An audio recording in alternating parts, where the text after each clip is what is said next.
Jay Leno stopped mid-joke. The entire studio froze. The Tonight Show audience, 300 people packed into NBC's Burbank studio, went silent. Not the kind of silence that follows a punchline. The kind that follows something nobody planned.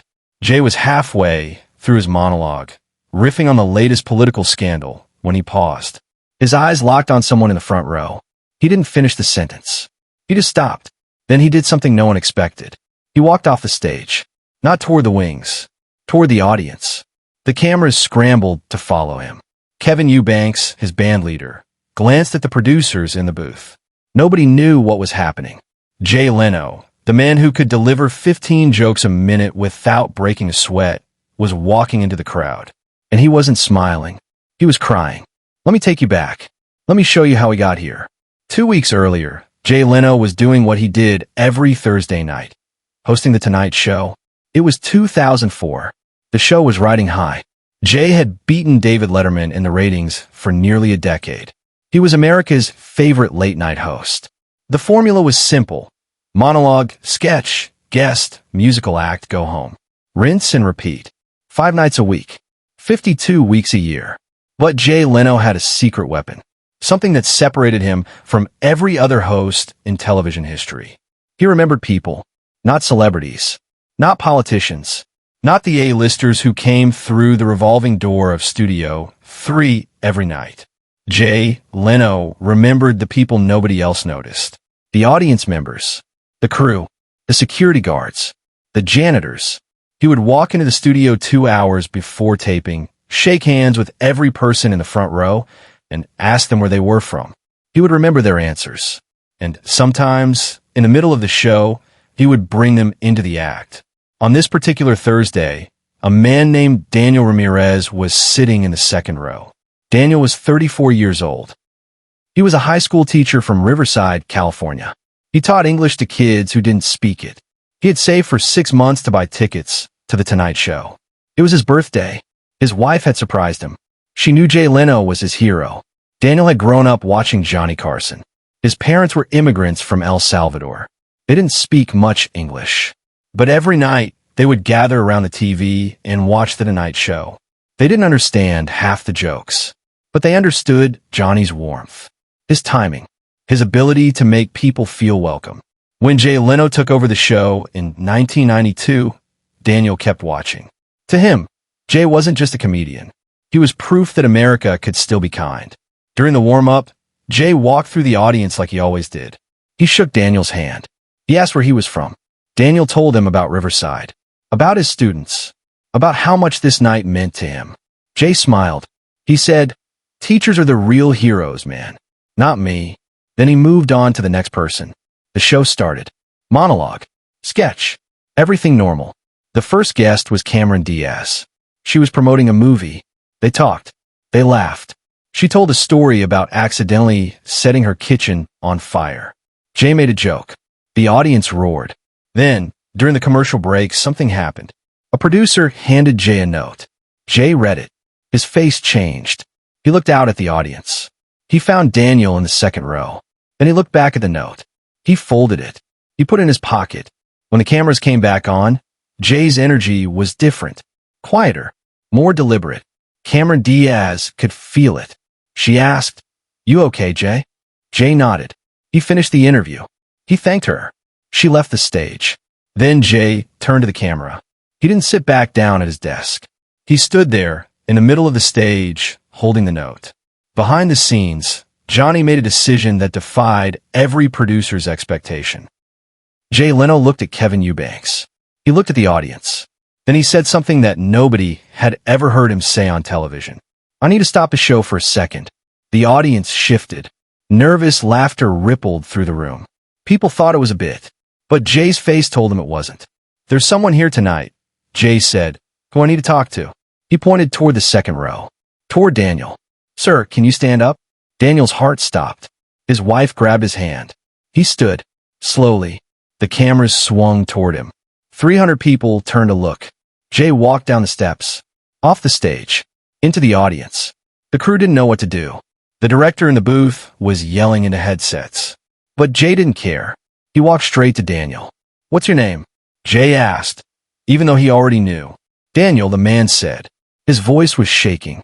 Daniel, I got a note during the break. Jay said. It told me something about you. Something I didn't know when we talked earlier. Daniel's wife was crying now. She knew what was coming. They told me, Jay continued, that you're not just a teacher. They told me you've been teaching for 12 years. They told me you've never missed a day of work. Not one. They told me that last year, you used your own money to buy books for kids who couldn't afford them. And they told me that 2 months ago, you were diagnosed with cancer. The studio went silent. Daniel nodded. He couldn't speak. Jay Leno put his hand on Daniel's shoulder. And they told me that when your doctors asked you what you wanted to do for your birthday, you said you wanted to come here, to this show. Because watching this show with your parents when you were a kid made you feel like anything was possible in America. Daniel was crying now. So was his wife. So were half the people in the audience. Jay Leno looked at the cameras. Then he looked back at Daniel. You said teachers are the real heroes, Daniel whispered. You said that to me before the show. I meant it, Jay said. But I didn't know how much of a hero you really are. Then Jay did something nobody saw coming. He took off his suit jacket. The jacket he wore every single night on The Tonight Show. The jacket that had become his signature. He held out to Daniel. I want you to have this, Jay said. Daniel stared at the jacket. I can't take that. Yes, you can, Jay said. Because you're going to beat this thing. And when you do, I want you to wear this jacket into your classroom.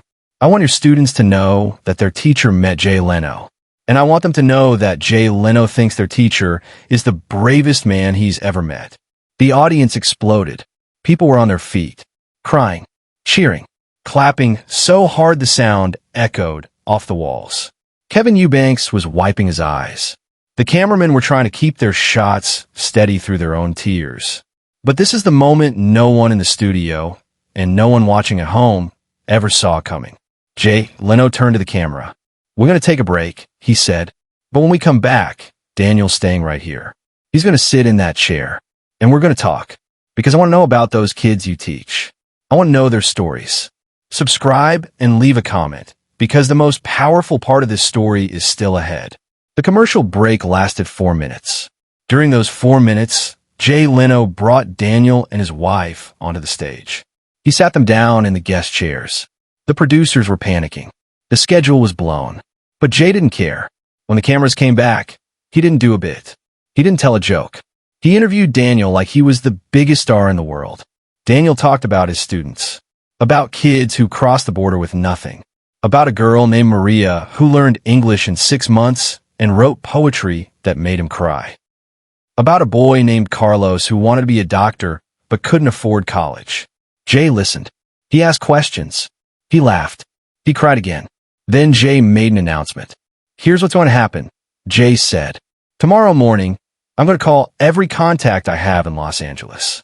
And we're going to set up a scholarship fund for your students. For Maria. For Carlos. For every kid in your classroom. Because if you're fighting this hard for them, then I'm going to fight for them too. The audience lost it again. Daniel couldn't speak. He just hugged Jay, right there on camera. And Jay hugged him back. The show ended 20 minutes late that night. NBC got angry calls from affiliates, but they also got thousands of emails. From teachers, from parents, from people who said they hadn't cried watching television in years. Daniel Ramirez wore Jay Leno's jacket into his classroom the next week. His students asked him where he got it. He told them the story. 3 of them wrote letters to Jay Leno. Jay wrote back to all 3. The scholarship fund raised over $2 million. 15 students from Daniel's school went to college on full rides. Maria became a lawyer. Carlos became a doctor.